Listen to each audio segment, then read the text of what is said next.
Pemprov DKI Jakarta berupaya melakukan pengolahan sampah terintegrasi dari hulu ke hilir dalam rangka mendukung Jakarta sebagai kota global yang berkelanjutan. Pemilahan sampah dari sumber terus digalakan melalui pemilahan sampah dari rumah dan pengangkutan sampah terjadwal yang terus dikembangkan penerapannya. Beroperasinya secara baik, bank-bank sampah di pemukiman menjadi kunci bahwa keikutsertaan warga penting untuk mencapai hal tersebut.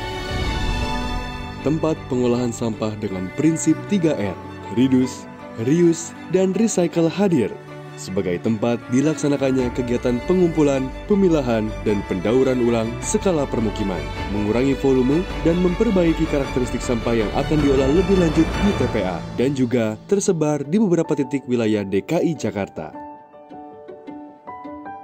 Berkaca dari kota Osaki, Jepang yang mengubah sistem pengelolaan sampah menjadi pemanfaatan sebagai sumber daya, sinergi yang konsisten dari pemerintah bersama dengan warga dalam proses pemilahan dari sumber yang hasilnya dapat langsung dirasakan kembali oleh warga. Kewajiban pengelolaan sampah pada kawasan dan perusahaan dilakukan di DKI Jakarta sesuai amanat Pergub 102 tahun 2021.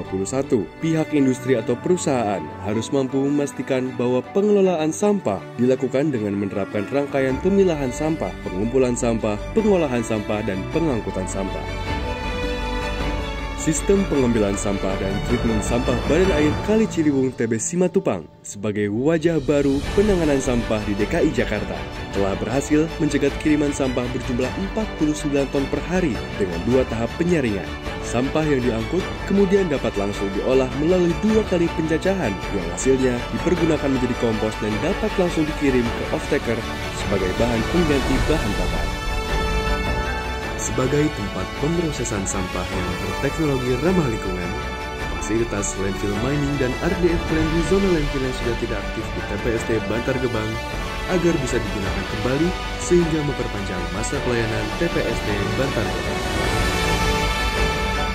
Di kawasan yang sama, PLTSA hadir sebagai pilot project yang menggunakan teknologi proses thermal yang dapat memusnahkan sampah secara cepat, signifikan, dan ramah lingkungan. Menggunakan bahan bakar sampah dengan kapasitas 100 ton per hari dan menghasilkan listrik sebesar 700 kW yang akan digunakan untuk peroperasian internal unit PLTSA itu sendiri.